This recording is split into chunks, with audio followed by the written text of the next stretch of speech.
सोलापूर लोकसभा निवडणुकीसाठी भारतीय जनता पार्टी आणि महायुतीचे अधिकृत उमेदवार म्हणून आमदार राम सातपुते यांनी मंगळवारी जिल्हाधिकारी कार्यालयात उमेदवारी अर्ज निवडणूक निर्णय अधिकारी जिल्हाधिकारी कुमार आशीर्वाद यांच्याकडे सादर केला।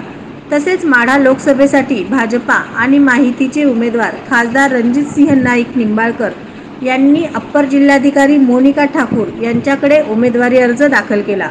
यावेळी राज्याचे उपमुख्यमंत्री देवेंद्र फडणवीस आणि खासदार रणजितसिंह नाईक निंबाळकर, भारतीय जनता पार्टीसह महायुतीमधील मित्र पक्षांचे पदाधिकारी देखील यावेळी उपस्थित होते।